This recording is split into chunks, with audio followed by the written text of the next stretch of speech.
सुदामा श्री कृष्ण के बाल सखा थे। दोनों ने गुरुकुल में एक साथ शिक्षा ली थी। सुदामा बेहद ही गरीब ब्राह्मण थे। उन्हें खाने के लिए भिक्षा का सहारा लेना पड़ता था। क्योंकि वह सच्चे ब्राह्मण थे, इसलिए वह केवल 5 घरों से ही दिन भर में भिक्षा मांगा करते थे। जितना मिलता उसी में अपना और परिवार का भरण पोषण किया करते थे।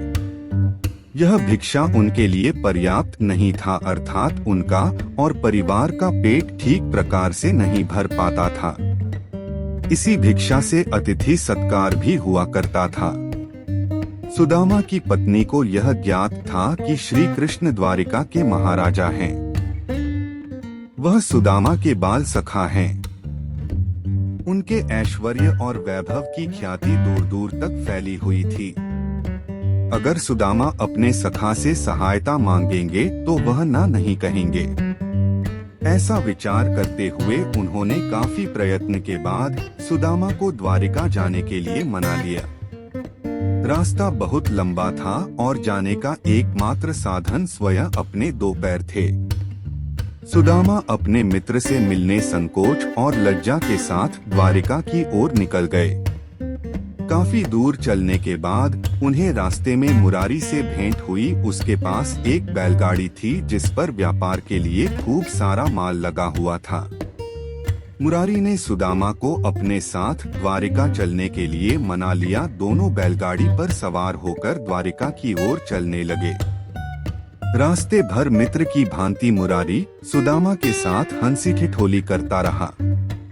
द्वारिकाधीश उसके मित्र हैं, इस पर भी उसका उपहास करता रहा, किंतु सुदामा उसकी बातों पर जरा भी क्रोध नहीं करता। द्वारिका के निकट पहुंचकर मुरारी ने अपनी बैलगाड़ी प्राचीन मंदिर के पीछे रोक लिया और सुदामा को कहा, विप्रवर, अब आपकी और मेरी राह अलग है।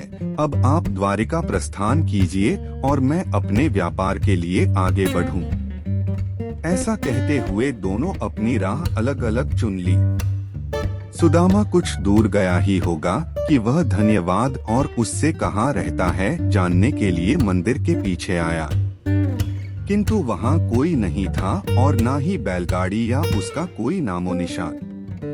सुदामा आश्चर्यचकित और स्तब्ध रहा। उसके समझ में कुछ नहीं आ रहा था। अभी वह एक क्षण पहले मुरारी के साथ बातचीत कर रहा था, दूसरे क्षण वहाँ कोई नहीं है। वह समझ गया यह अवश्य ही उसके मित्र छलिया श्री कृष्ण की कोई लीला होगी। वास्तव में ऐसा ही था। जब दोनों की मुलाकात हुई तो मुरारी की घटना पर दोनों मुस्कुरा रहे थे।